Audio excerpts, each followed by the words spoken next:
of all, you're all really welcome to our second series in our Master Series webinar. So this is on network analytics. And just to, first of all, talk about who we have on our panel today. So we have Kieran Towey from KPMG, we have Derek Greene from UCD, and myself from Krisolis.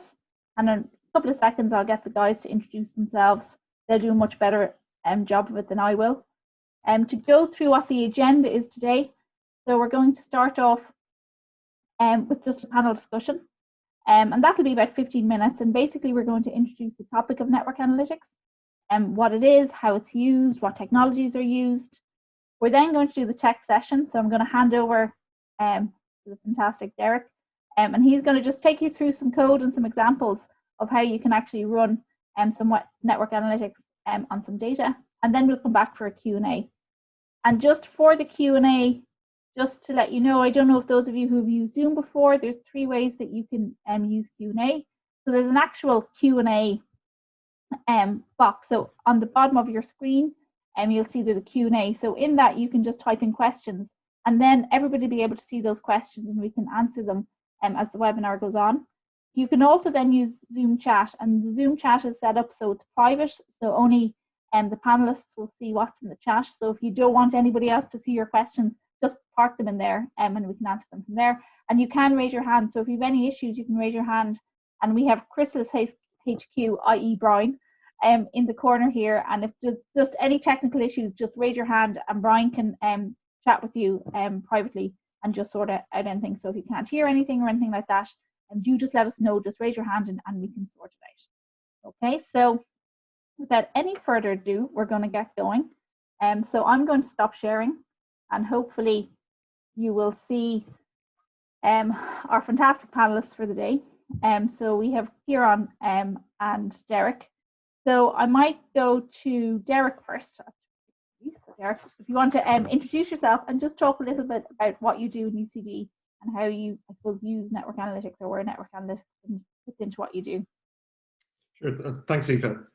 So I'm assistant professor in the UCD School of Computer Science. I'm a funded investigator at the Insight Centre for Data Analytics, which is Ireland's largest research centre.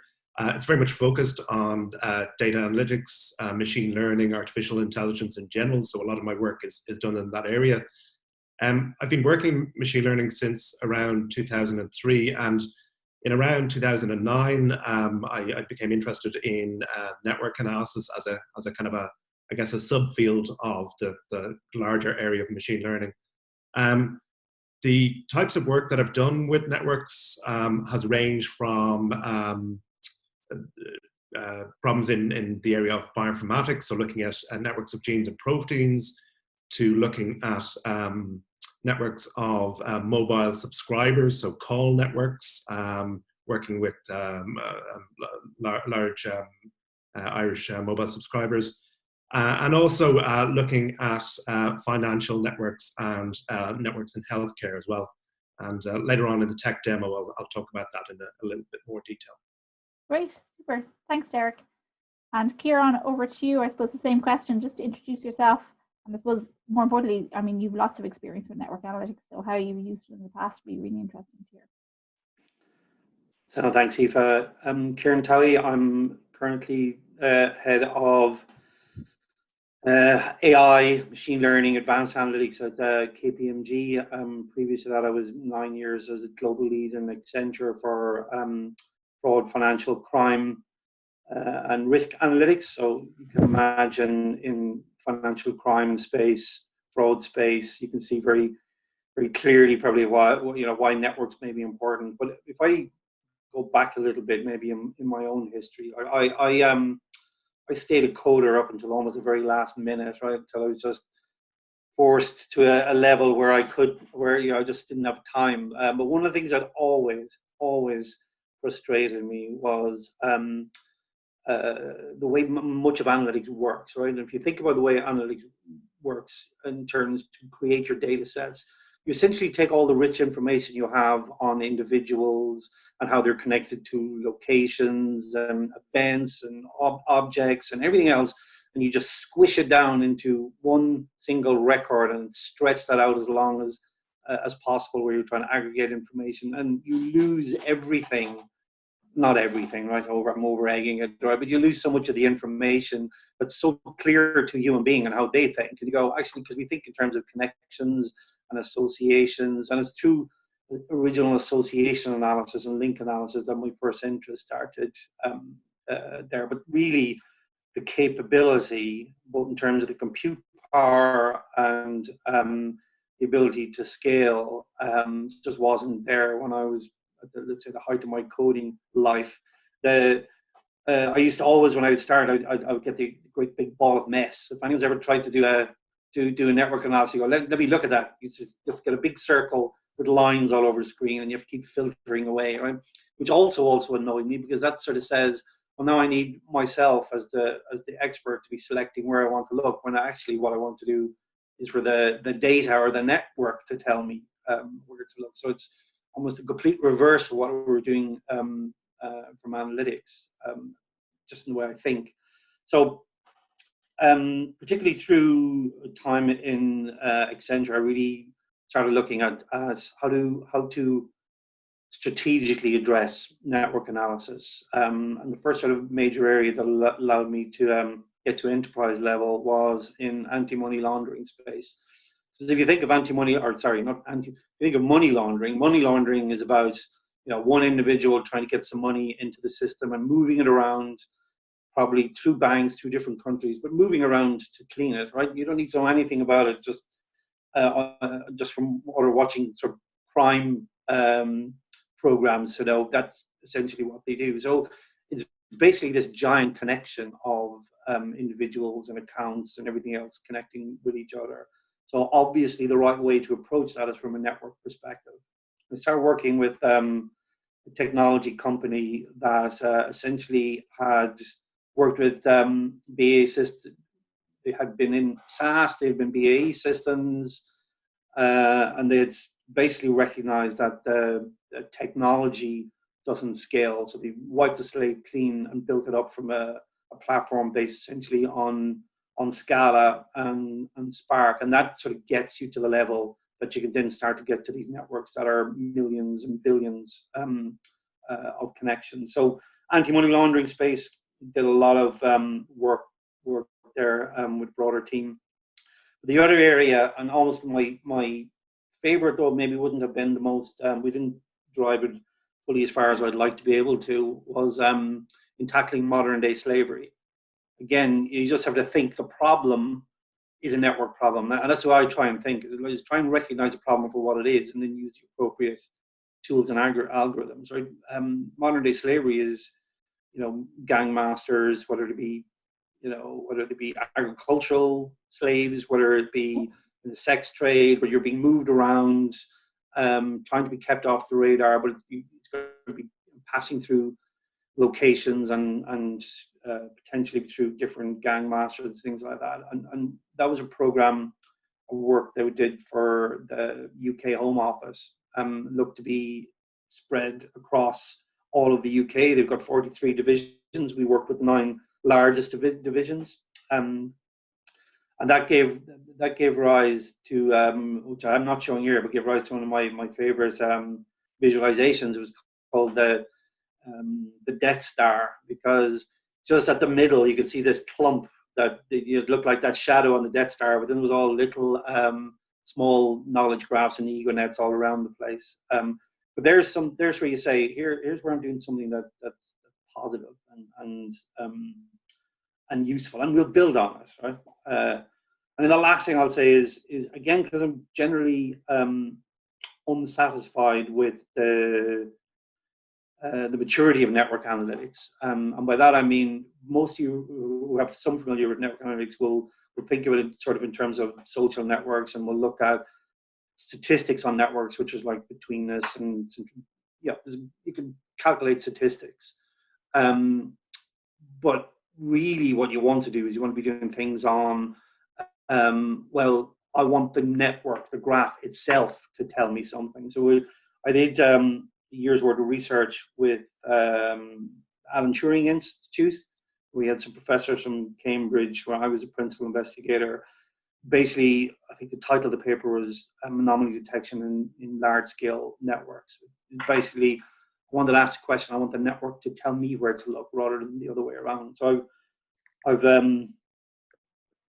finished there to say, look, I've kind of had one foot in research because I think this is a really interesting, fascinating area. But most of the feet into practical applications, technology, and where we can use it. Great, super. Thanks, Kieran. And that probably gives us some, I suppose, an example of, I suppose, the diverse uses of where analytics can be useful. And I suppose, Derek, in that, we've talked about this thing called network analytics. So maybe if you want to explain a little bit more, as it's your day job, what actually is it? And even some of the terms that we would use that Kieran even mentioned there, that Sure. people might need to get familiar with in this area. Yeah, so I think Kieran mentioned there the idea that very often we try to sort of push data into a kind of a tabular representation. So we're thinking in the kind of the Excel mindset. So we've got our rows, which are our examples or our cases, and our columns are our features. But a lot of data doesn't naturally fit with that type of representation. Instead, we've got connections, as Kieran says, and in those cases, a network is a natural way of representing the data. So, to put it in very fundamental terms, a network is a way of representing pairwise relations between a collection of items. Often we kind of think of social networks, so the nodes, as we call them, are people, and the connections between them are, as we refer to them, we call them edges. But the same types of representations could be used to represent, say, a transfer of money between two bank accounts. So that the nodes are the bank accounts, the edge indicates the transaction, and in that case there's a direction in the transaction because the money is leaving one account and going to another account. In other cases, we might have, for example, transportation networks. So here the nodes might be airports, and an edge indicates a flight from one airport to another. Also, a sort of a classic example that I guess we're sort of all familiar with in one way is that in the origins of the Google search engine, the PageRank algorithm, which was the first way used, or the first approach that was used to kind of identify good search results. That was all based on a network of web pages where you had links going from one page to another page. And by analyzing that structure, Google were able to identify the set of results that were relevant to your query. So I guess all of these things, what they have in common is you have your set of nodes, the things that you're interested in, and then you have your set of edges, which are the connections between those items of interest.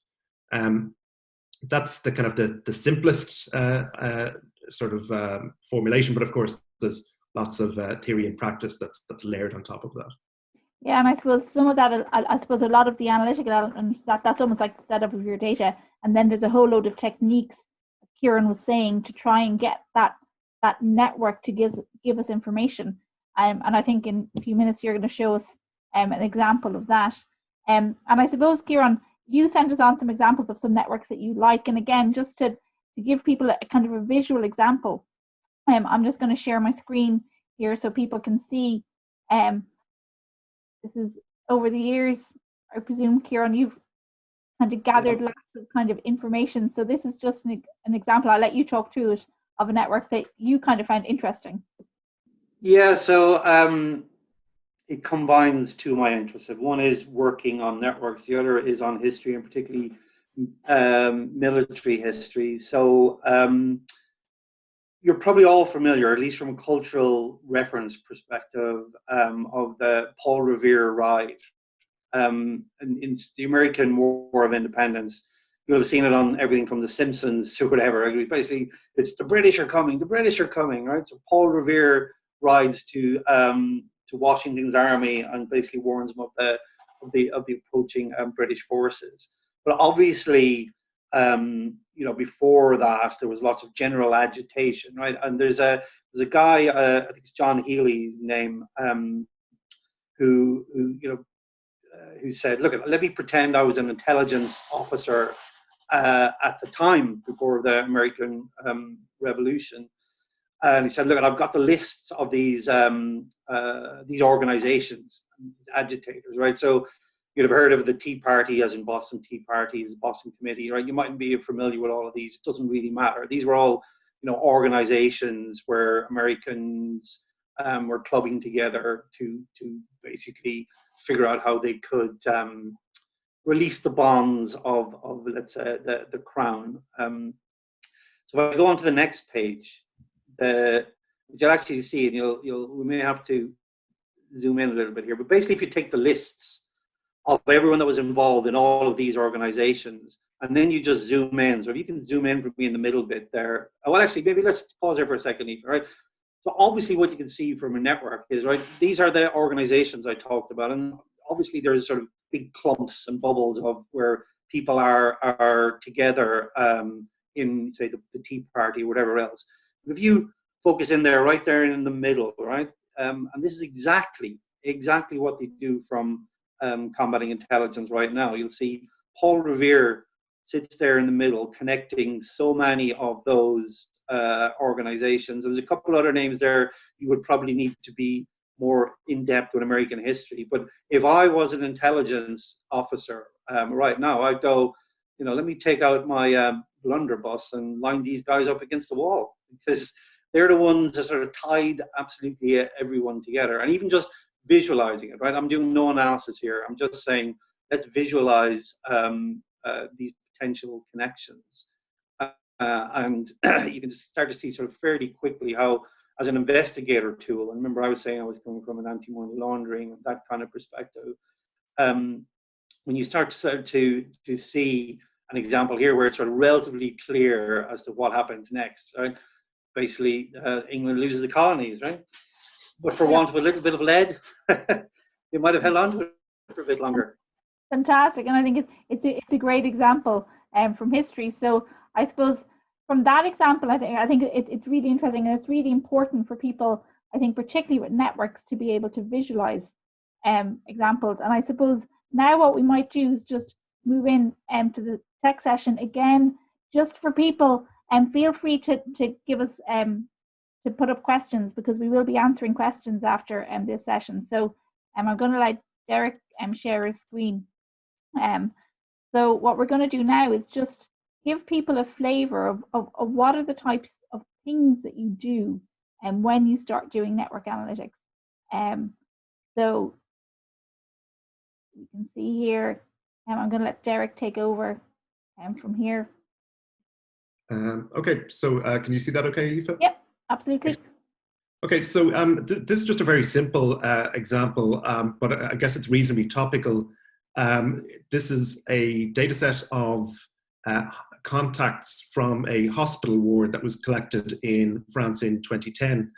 And at the time, the researchers who collected the data were interested to see how different patients, doctors, other healthcare workers came into contact with one another, in a typical day in a hospital. And of course, the relevance of this now is that when we're trying to do detailed contact tracing, both manual and also potentially automated, and we've read recently about Apple and Google collaborating on producing a contact tracing app based on Bluetooth connections. As of last week, I think there were 40 different projects in the EU that were producing or that were developing similar applications. There's a lot of discussion around collecting that data, but then there's also the question of, well, how do we analyze that data? And a natural way of doing this is using what's called a contact network. So I'll just demonstrate this here. So the actual tools that I use here and that I use in my own work, they're all open source Python libraries. So things like Pandas, NumPy for doing the kind of the data crunching, and then NetworkX is a really nice open source library for doing network analysis in Python. So here I load up my data. This is a collection. In this case, I look at data from a single day. So we have some metadata for the participants in this experiment. So we know what kind of job they have and so on. We can look at the kind of the breakdown of those individuals. So patients, doctors, and then nurses, students, and one admin person as well. The actual data itself, basically, it's quite straightforward. We have a timestamp and we have 2 participant IDs. And basically what this is saying is that at a given point in time, 2 people were in close proximity to one another. So this could have been a doctor treating a patient, or 2 doctors having a conversation or something like that. So, we can do something like analyze the data over time and look at the, build a simple time series of contacts. But sort of a more natural way to represent this data would be to build what I've called a contact network. So here, each participant, so that could be a patient or a healthcare worker, is a node. So for example, Lisa, Paul, and Sophia here are nodes. And then we have an edge between 2 nodes if they were in close proximity to one another. So if their Bluetooth sensors detected that they were nearby each other at least once. And of course, during the course of a day, you might have people who were interacting very frequently or over longer periods of time. And we can count those frequencies, and we can use this as represent this as a weight on our edges. So here, there were 2 interactions between Lisa and Paul. There were 4 between Lisa and Sophia, and there were no interactions on this day between Sophia and Paul. And of course, we know in relation to the COVID virus that the length of interaction has an important effect in terms of the transfer of the virus. So that it's important to model that. So to create our network, we can use the Network X library. We create our nodes. These are all the participants, and we know what their role is. And then to create the edges, we count the frequencies of all of the interactions from our contact data. And then we create edges based on all of those frequencies, aggregated frequencies. And what we might do is then we might visualize the data. So I'm not going to do this here for time reasons, but we can use an open source tool like Gephi, which is freely available. And if you're interested in network analysis, I'd really encourage you to try it out. And it can produce a network visualization that looks a little bit like this. So here, the nodes, each of these circles represents somebody a participant who was present in the hospital ward on this day. And we've got coloring that indicates their roles. So we've got 50 nodes, 355 edges between them, and we can kind of see groups of patients and doctors close to one another who were treated by those doctors. We've got groups of nurses who interacted together, and then we've also got 3 nursing students who clearly had a lot of interactions with one another on that day. We can learn a certain amount from that visualization, but like any network visualization, sometimes you need to dig into it in more detail. We could sort of characterize the network and do some basic statistical analysis. So for example, we could see that there's only a single component in this network. So in other words, there aren't any kind of groups that are separate, and that kind of makes sense. And often in network analysis, we talk about things like the 6 degrees of separation. So how many hops between one person and another. So there was a study a couple of years ago that showed that on Facebook, every user is about 4 hops from every other user. So you could kind of go through a small number of individuals, friends of friends of friends, and you'll reach any other person on the Facebook network. In the case of our hospital network, what we call the diameter is 4. So the kind of the longest number of hops between any 2 individuals in the network is 4. But actually, if you were to look at the kind of the average of all nodes, the average number of hops between 2 individuals is below 2.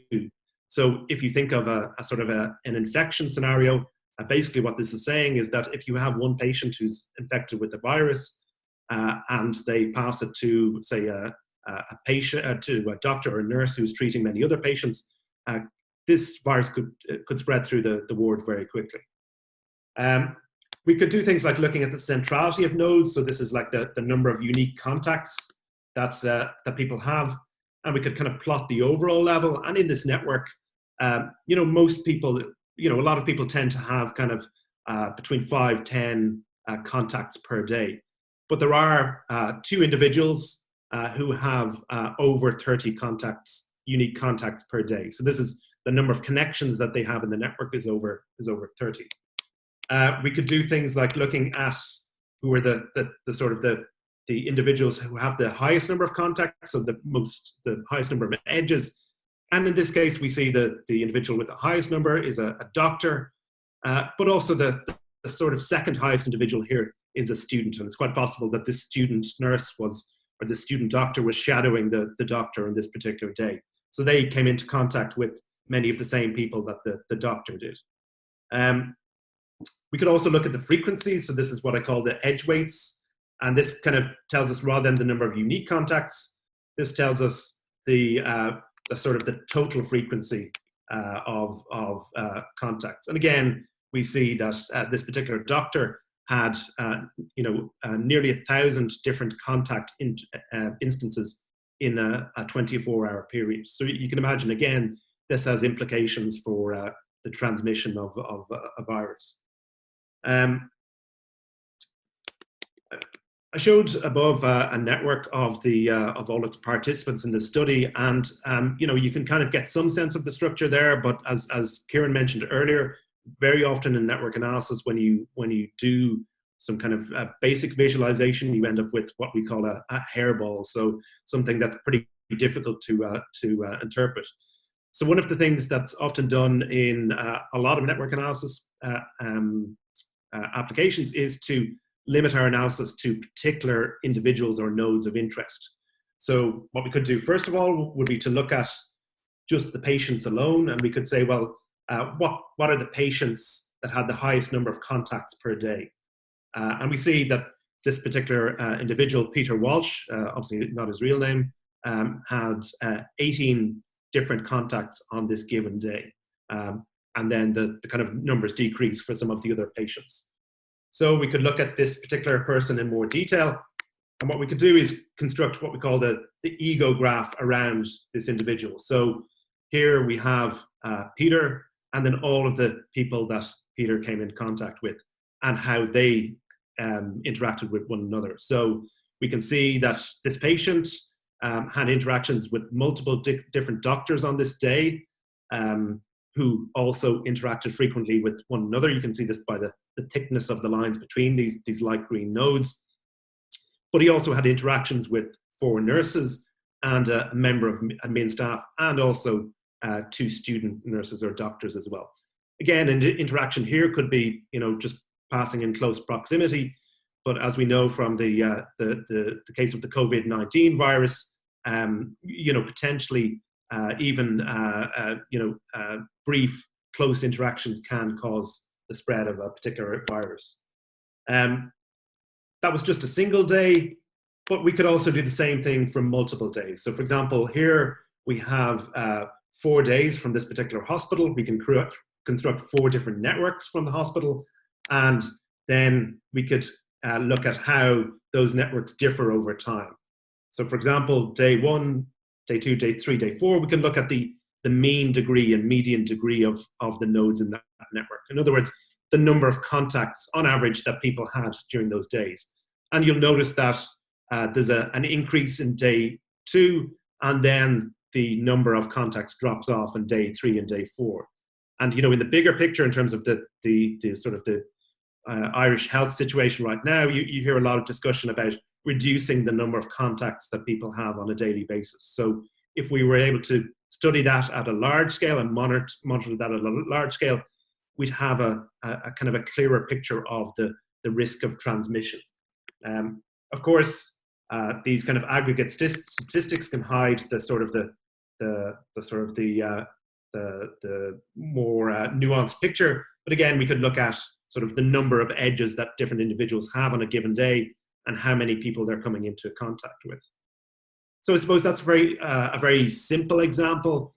But I think as Kieran said, what's interesting is not to just look at the statistics, but to think about what you can do with these networks and what you can learn from it. And potentially what we might do is look at these networks over time to identify how many at-risk individuals there are, how many potentially new infections might arise, examine the effect of different public health measures. So, how does changing a country's lockdown policy affect the contacts that people have on a daily basis, and ultimately make predictions based on these networks around future behavior. So I think I'll leave it at that point, Aoife. Thanks. Brilliant. Thanks, Derek. That was great. So I suppose in light of that, just to remind people, feel free to ask questions. We actually have one in there from Michael, who says, and this probably ties in nicely with that example, what are the major principles or techniques to follow when visualizing or presenting networks to ensure effective communication of the insight? It's that age-old question with networks. So I suppose I might go to you, Derek, first for that, and then maybe get Kieran to give some of his insights as well. Yeah, I mean, obviously, network visualization, there are limits both from a computational point of view, but also from a sort of a human interpretability point of view around what we can understand. And I know there are, often there's a kind of, we want to generate a big picture and see what the overall network looks like, but in many cases, this isn't going to give us useful information. So I think, to minimize or to reduce the level of data that you're trying to present to users, two useful approaches often would be, the first being the ego network analysis that I showed there, where you focus in on one or more individuals of interest based on sort of maybe a higher level or statistical analysis of nodes in the network at large, and then attempt to visualize those kind of local areas of the network. Another approach that could be quite effective is to try to divide up or segment the network into smaller regions. So applying what we call community finding algorithms or clustering algorithms to identify sub-regions, and then visualizing those smaller regions in more detail. So it's really all about trying to maybe reduce the scale of the network before you visualize. And Kieran, just on that, have you in the past, I suppose, particularly from, displaying back to kind of sometimes kind of non-technical users, have you seen anything that kind of worked kind of really effectively in what you've done in the past? So I think I agree a lot with what Derek has said. The simplest way always is to tell your story, and that's the ego net, right? You take an example and you tell your story, and that can be in multiple different areas. I remember almost the first time I ever came across an enterprise capability was actually here in Ireland with Idero. I don't know if anyone from Idero is on the call, right? But they were started off in the telco space, and obviously people call everybody else, right? And I remember one of the hypotheses they were looking at is, well, actually, it's probably much worse to lose somebody that's a center of a social network than it is to lose somebody on a periphery, because if they go after a different network, then others are likely to go with them. And you can think of, well, it's going to be familial networks, right? If you looked at my family, I'm the eldest 7, we'll all ring our mother once a week, right? If she went off somewhere else, and particularly years ago when it was there was so much more movement for networks, and you could see how you could tell a kind of story around that kind of ego net thing. But what I found actually is useful at a very high level is, obviously you need to get down to that ground level to tell a story. But it's a bit like how do you summarize large amounts of information anyway? And typically the way we approach that is the segmentation. What I kind of like to do is do a behavioral segmentation. And by behavioral, I mean, I don't know, if you're transacting, if it's a bank, like summarize behavior across a number of different metrics. Then do the clustering, then render the cluster on top of the network and see where do you kind of go, oh, why are all those guys over in this corner, or why are they split up, and why is, when you see almost that color-coded on top of existing networks, you can start to drill down in to help discover. Because I think one of the key things, as I said to you at the start, that annoys me about network analysis, or had from over time, is you always have to filter and ask the questions and go down by making your own choices. Whereas I want to try and force the network to come up and say, look at me here, right? So in the research I was doing with Alan Turing, it was around what they call mosaics. It's basically structures within, mini network structures, and try and find where could we find that type of structure. You can think of, structure like a star or a circle. Circles make sense in, say, VAT fraud and anti-money laundering and things like that. And path analysis. Right. So Derek was talking about, degrees of freedom. You can think of things of like heavy paths and light paths. So I might be connected to someone 4 degrees away from me, and to lots of people 4 degrees away from me, but I will have a heavier path to some people that are 4 degrees away from me. And is there a question I should ask around that? So, network visualization is a difficult topic, and usually, as I said, you're mostly focused on trying to tell a story, but that's what I kind of use to get to add a little bit of discovery to trying to see what kind of story I should be telling. Yeah, I think, and just a follow on from this, and this is actually the next question, I think kind of segues quite nicely into that. And it's a question that I actually had in sometimes it's using the different techniques kind of together. So I suppose in terms of like certain areas where, like if you think of customer analytics, where there's kind of a lot of kind of customer analytics, people tend to use transactional data highly. Are there good examples where you can kind of also kind of mash the two together? So where you use more traditional techniques and also kind of network analytics with that as well. So that was a question from Yash. So, Kieran, if you want to. Yeah. So I agree with you. Most of the customer analytics is based on transactional behavior, but actually it misses a trick there, and I think that's padded out a bit more from a network analysis perspective. Because if you take so an area that I'm focusing on now is what I call an enterprise graph, and an enterprise graph is basically seeing all your customer touch points. So if I look on the website, or I ring in, and I do X amount of transactions, like you all know yourselves, you wanted to buy something online, you'll probably look at it on the website, you'll do a bit of comparison, then maybe you might ring up, and there's all these nuances, right, that are generally missed. They come under what's now generally called digital transformation. When you're talking about customers and how you go, oh, well, let's get the call center and email and everything else sort of put together. But virtually what you're doing there is you're putting them together into a network. And what I haven't seen done well at the minute is, well, how do you interpret the signals that come from all of these things with a customer perspective on it? Because the key thing now is when I was, let's say, growing up in this space, it was cross-sell, upsell, all that kind of stuff. That's why you wanted it. But now it's about customer experience and engagement. And customer, if they log on to your app, or if they connect with you any which way or whichever channel is available, they're expecting a seamless interaction.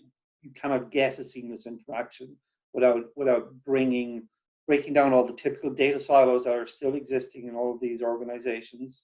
The call center will have its own data silo, transaction store, whatever it might be, banking will be different. They just don't talk to each other, and you have to make them talk to each other by putting that network connection across the top. Now, that's early days, even in global adoption, but that's certainly the way that the world's going to go. Cool, excellent. And I suppose to move on a little bit from that, so if people are in the space where they're generally using that transactional type approach, and like that want to start applying some of this technology, I suppose, Derek, do you have any tips on what types of tools you would recommend, particularly starting out? Yeah, so I guess, I mean, that there's I think in terms of network analysis, there's a lot of practical steps that you can take to kind of get to grips with this type of data analysis. There are many sample networks available online that you can start off with. In terms of actual tools, I mean, if your background is in software development and coding, whether you use Python or R, there are open source libraries like NetworkX and iGraph, which are excellent, which are very well documented, and there's a good kind of online support community around these libraries. And also, I mentioned the Gephi visualization tool earlier. That's a good way of kind of exploring networks, trying out different different sort of statistical approaches for analyzing networks, even doing things like community finding at a basic level. So there are a lot of open source tools that allow you to sort of get started. I guess in practice, you can't kind of fully escape the theory as well, and trying to I guess like any aspect of data analysis and machine learning, it's easy to apply the techniques, but to kind of understand what's going on under the hood takes a little bit more time. But again, I think it's good to start off with these open source libraries, try out many of the sample networks that are available online in places like Kaggle and elsewhere, and then kind of go from there. Cool. And I suppose moving on from that, one of the questions that we have from Jim is networks analytics more computationally expensive than other data analytics approaches? So Kieran, I might get you to answer that, and then just moving on, if you're, you can use the open source tools to kind of sometimes dip your toe. Is there anything from an enterprise and I suppose a scalability point of view then that you might recommend to people or suggest that might be a good place to go for people? So if I work backwards, right? No, actually, do them all in one. I'll answer both in one go, right? So yes, it's more computationally expensive. If you just start doing computation, you can do, there's if I'm connected to one person, it's connected to another person. You start multiplying up. The number of connections gets to astronomical figures. I don't. I always think of another historical one, right? Where some king in the Middle East sort of had some intractable problem, and he says he would give he put it out to be solved, and a guy came up to him and said, "Yeah, I can solve it." And he says, "Well, what do you want? We want to solve it." He said, "Well, look, I'll just put one grain on a chessboard, put one grain on the first square, and then double it up on the next, and double it up on the next. Right? You got 64 squares. Yeah, it's fine. It's nothing." So he said, "Yeah." It turns out then, obviously, it was worth more than the whole kingdom was worth. Right? When you get down to 2 to the power of 64, it's very similar from a network perspective. You get to hundreds of millions of connections really, really quickly, which is then gets you to the limiting factor. Is that most you're not going to be able to do this unless you're on a big data architecture. In particular, I've found when you get to enterprise scale, it's Scala and Spark, less so Python at that point. But there is a point there somewhere between your desktop analysis and enterprise where Python is applicable. Because as I mentioned, one of the cases around modern day slavery, we did that in Python because the numbers in that case were smaller and more tractable. When you get into situations like telcos, banks, right, when you get to billions of transactions, it's got to be on something more enterprise scale. But and that makes sense when you think about it, because like databases and data warehouses have been engineered to be good at summarizing data. They haven't been engineered well to look at networks. And I do appreciate, of course, there are graph databases out there, Neo4j probably being the most famous. But they fundamentally structure everything from purely a graph perspective, and they go a long way towards creating enterprise capability. But I think even beyond them, it's something like Scala to actually build on big data infrastructure and work from there. That makes probably the most sense. Yeah, excellent. And I suppose there's a question here, and I might put it to you, Derek, around kind of developments was another area of analytics, particularly deep learning. And have you seen kind of that type of analysis that I suppose, and particularly a lot of deep learning, you're using image, text, voice. Have you seen that applied in a network sense yet, or have you seen any applications of that as of yet or not? So that's a question from Jim Murphy. I suppose, I mean, one of the areas where there's been a kind of an overlap between network analysis and sort of the neural network deep learning community is around what we call node embeddings. So basically constructing a sort of a new representation of your network where it's kind of going in reverse to what you normally do, where you go from your pairwise relations to creating a kind of a low dimensional tabular, in a way, representation of your network, where you can measure the similarities between nodes. And again, you know, you're kind of using a neural network architecture to construct these representations, which then you might use for doing for applying more traditional sort of classification and regression techniques, anomaly detection, that kind of thing. So in that sense, there's an overlap between the sort of the work in neural networks and network analysis, but there have been other approaches that have looked at applying convolutional neural networks and so on to certain problems in network analysis, things like anomaly detection and so on. Okay, and actually we have another question for Niamh, and Kieran, I might get you to take this. So it's given the broad analytics, and it's similar to the infrastructure question that you just had. Why do you think it's taking so long to get a mature enterprise offering? And I suppose, other than just disparate data sources, are there any kind of other main obstacles that are in your way? This is kind of two questions there for me. Yeah, sometimes the way I think about that is all I've ever really done is client work, right? So I go into client side and go, what's your problem? And then try and solve it.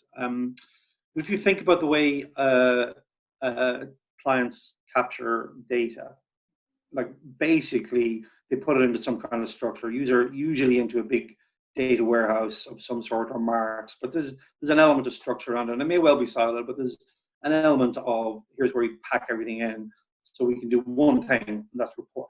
Right? That's really what they're built for, reporting and sort of understanding.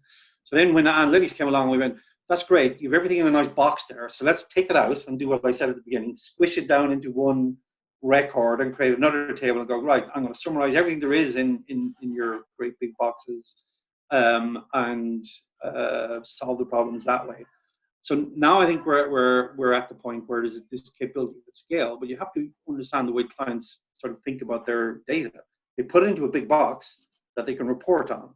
And if you're sort of now coming and going, well, you know what, I mean, I won't go to extreme as to say, you know, the relational database is dead, not at all, right? But you're saying, well, look, here's a fundamentally different way of grabbing hold of your data and trying to understand it. You're going to go, well, no, I understand it by my BI report or my MI report that tells me what I need to know. And you start putting networks in front of people or anything like that, you go, yeah, that's not accessible for a lot of people. So I think there's a piece where it's back to that EgoNet and telling the story. There's a bit of, we don't actually have to understand it, but if we know it works, it's a bit like quantum computing.